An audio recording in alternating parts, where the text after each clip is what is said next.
Thank you, Mr Speaker. My question is to the Minister of Broadcasting. Does he stand by his primary answer to oral question number 11 on Wednesday the 15th of February 2012? Mr Speaker. The Honourable Tony Ryle. On behalf of the Minister of Broadcasting, yes. Clare Curran. Thank you. Supplementary.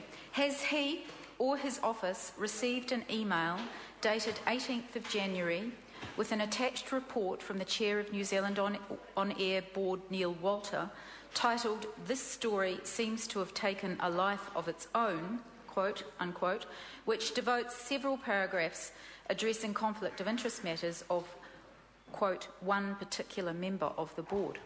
The Honourable Tony Ryle. Mr Speaker, yes, the Minister has received that email, but I think it would have to be quite clear that it is an email that is more about how the New Zealand On Air was dealing with the inquiries from the media on that issue. That's an article that they were circulating. Clare Curran. Has he or his office received correspondence from Susan Turner, the CEO of MediaWorks, dated the 19th of January, which reads, quote, "I am conscious that this New Zealand On Air child poverty doco issue has political nuances, and so if there is anything you would like from us on this topic, please feel free to give me a call to mobile. We have taken a no-comment position on it and are maintaining that, but of course if there are any aspects you would like to discuss, I am happy to talk them through with you." The Honourable Tony Ryle. Yes, he did, and he sent that email to the member some days ago. Clare Curran.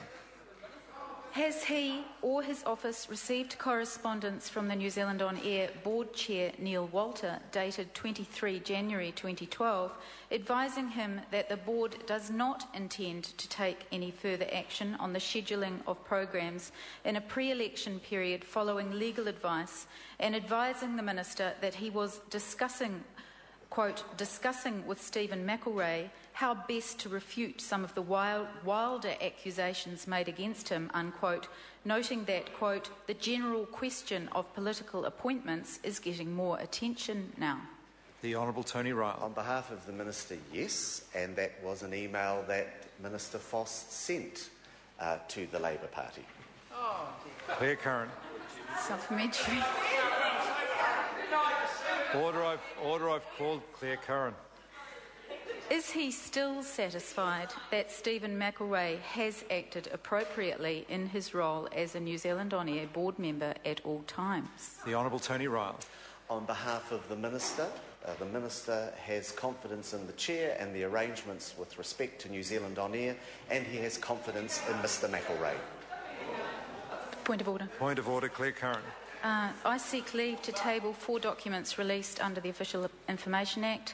The first is an email dated the 18th of January 2011 at 4:40 p.m. Just before the member goes through all these documents, can I check, have these been released publicly or just to the member? If I could just, I think it's important that we do understand the Honourable Tony Ryle.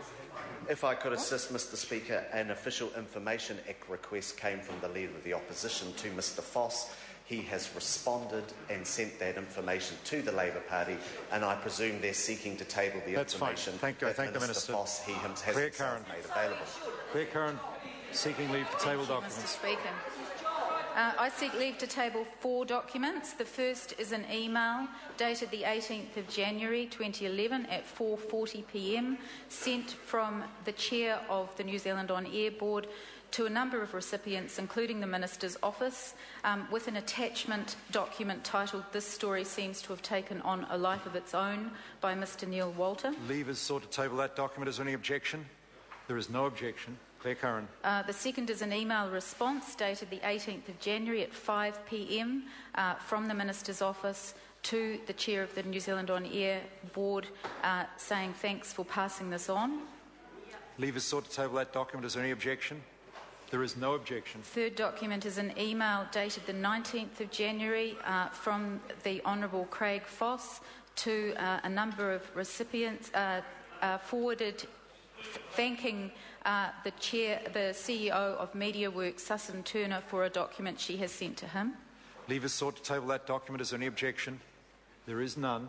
Clare The Curran. fourth document is an email titled Regarding New Zealand on Air, dated the 23rd of January, sent from the Chair of New Zealand on Air to a number of recipients, including the Minister's Office, providing an update on the Board's intentions with regard to the, quote, firestorm, and outlining his discussions with Stephen McElrea on refuting the allegations. Leave sought to table that document. Is there any objection? There is no objection. And that brings to a close questions. Point of order, the Right Honourable Winston Peters. Mr. Speaker, I seek your guidance. It relates to the PM supplementary question on question 3 and the Honourable Nick Smith's supplementary question on question 7. So I don't want a ruling today, but I perceive that there is a different logic that was applied to question 7 and was applied to my objection to question 3. And I invite you to re-examine the Hansard and see whether we're correct or not. Order. I don't think I need to do that because I recollect both questions reasonably clearly. The Right Honourable Prime Minister's question was cleverly crafted to ask the Minister if he had received any reports on a certain matter. The supplementary question from the Honourable Dr Nick Smith was not crafted so carefully and did not fall within standing orders. The one from the Right Honourable Prime Minister did, the one from the Honourable Dr Nick Smith didn't. And that's the difference, that if ministers can be asked about whether or not they've received reports on certain things, but they cannot be asked directly about matters relating to other parties. That's the difference. And that does bring to a close questions for oral answer. Would some honourable member care to move this House take note of miscellaneous business? The Honourable Paula Bennett.